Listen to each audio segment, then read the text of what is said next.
Whenever I post something on Instagram, I keep checking how many likes it got. Most of the time, 10 or 12. When I post a photo of myself, maybe 20, and then I see pictures of friends with dozens, sometimes hundreds, of likes. And I ask myself, do people actually like me? Why do I feel rejected when my photo doesn't get the attention I expected? Why do I care so much about a simple like?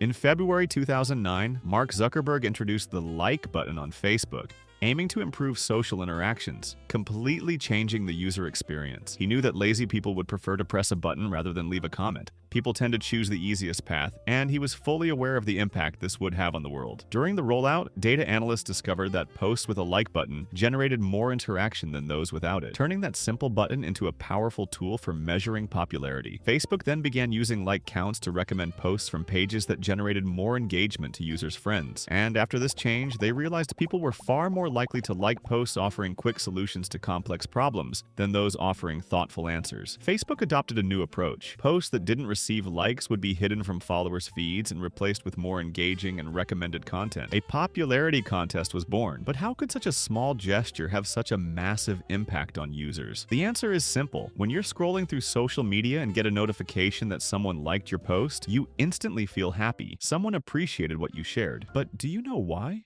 In a study of over 500 people, researchers found that this sense of pleasure is caused by dopamine release in the brain, a neurotransmitter linked to reward and happiness. When Zuckerberg said people would choose the easier path, this is exactly what he meant. Small dopamine releases, triggered by actions requiring little effort, condition the brain to want more, creating a vicious cycle that keeps you addicted to social media, always chasing more likes for more reward. But if you think it stops there, you're wrong. The like became a powerful tool for validation. The more likes someone has, the more interesting, attractive, or valuable they seem. Meanwhile, those who can't reach those numbers start to feel inferior. Some even push themselves to do crazy things just to get more attention and validation from strangers online. This constant need for likes to satisfy the hunger for social approval and the potential for negative feedback can seriously harm mental health, leading to depression, anxiety, and low self-esteem. And slowly, without noticing, you've become just another profile chasing validation. But don't think social media is just a giant pit of sadness and depression. They did allow people all over the world to connect. Mothers who were far from their children, couples separated by distance who managed to keep their love alive, friendships restored with a drunken "I'm sorry" at 3 a.m., lonely people who finally found a community where they felt accepted.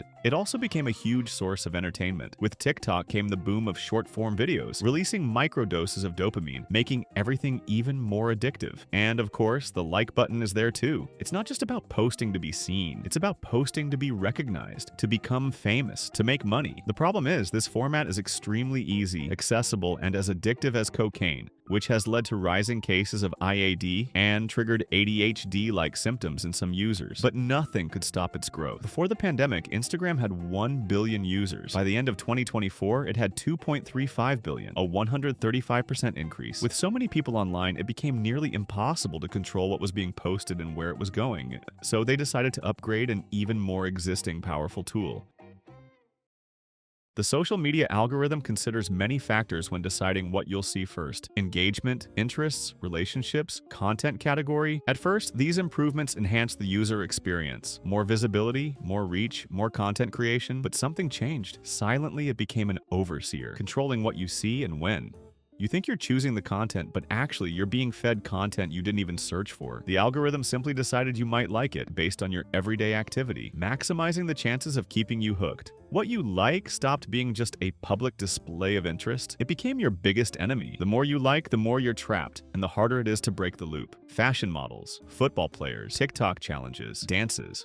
Profiles with thousands of followers create trends that are desperately copied by others, hoping to ride the wave and gain their own followers. It's the same thing, wrapped in glitter, because the algorithm rewards those who fit in, not those who stand out. And the desire to stand out, or rather to be seen, only grows. According to a Morning Consult study, more than half of young people dream of becoming influencers. They're drawn by the easy money, the idea of having fun while working, and the chance to start a career before 20 and change their lives, and their families' lives, forever. And who wouldn't dream of it? Looking at internet giants like Jimmy Donaldson, Mr. Beast, a kid who started filming videos in his bedroom, and is now one of the world's biggest influencers, attracting attention from all directions, especially from sponsors. Estimates say each sponsorship can earn him between $2.5 to $3 million per video. MrBeast gives brands exposure comparable to the Super Bowl at a fraction of the cost. His ability to engage a young global audience makes his videos extremely valuable to advertisers, and that's exactly what they want. Because in the end, you are the target. You probably don't realize it, but while you're lying on the couch endlessly scrolling through TikTok, you might actually be watching a commercial. Because almost everything today is tied to consumerism. The act of liking a post turns into a product. The algorithm sees your interest and starts feeding you more related content until you give in and buy things you didn't need. Your Instagram feed, once meant for seeing friends' photos, is now a giant mall in your hand. And it was designed to be that way. You know why? Because social media wants to keep you inside. The longer you stay on their platform, the higher the chance you'll buy something. Because when you're having fun while shopping, you spend more. In the beginning, it seemed harmless. Just a button, a quick way to say, I liked it. But behind that innocent gesture, a new era was born. An era where self-esteem became a number, connections became metrics, and our attention became currency. Today, we're just profiles, endlessly scrolling, trying to be seen by a machine that only wants us to stay a little longer. Ironically, I'm going to ask you something. Like this video, it's just a button. What's the worst that could happen?